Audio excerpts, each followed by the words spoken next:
Почнах. Давайте сега направим експеримент с истинска отрова. Първо стъпка половин буркан вода, както не поставиш. Половин буркан си. Добре. Оп, стига толкова. Да, това е проблем. Малко повече от разласи. Добре. Аз съм го готова. Това е само водата, после си тя готова. И Добре. какво е? Това е за накрая, то аз ще го сложа. Чакай, сега ще сложа това само. Да, не ти Чакай. покажа. Добре, първи са назад. Чакай, сега ще сложа това. Отровата. Нали? Да. Вече тази слага отровата. Така. Сега ти ще го разбъркаш. Слабката. Ето, разбъркай го, внимателно го разбъркай. Кари. Да. Разбърквай, разбърквай, разбърквай. То не знае какво.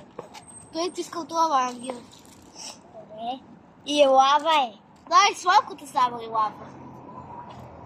Ако е лава, ще да бъде червена. И лава. Сега ще сложим малко веро. Кажи се назад.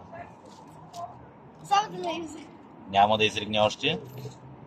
Оп, айде бъркай. Кога ще изригне? Ама ще изригне. Гледай. След малко ще изригне. Ивчо. След малко ще изригне. Да, Ангел. Христина, не. Няма да пипаш на всички, само... Не, няма да пипам. Отровата беше хубаво. Не, то това е верото, мириш хубаво. Да. Бъркай, бъркай, бъркай, още трябва да бъркаш. Като желе.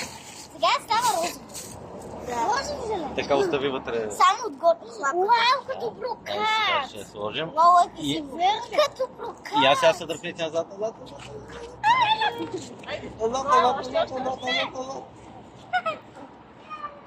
Добре. Добре, да.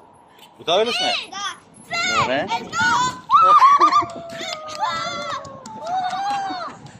Това е като фонтан.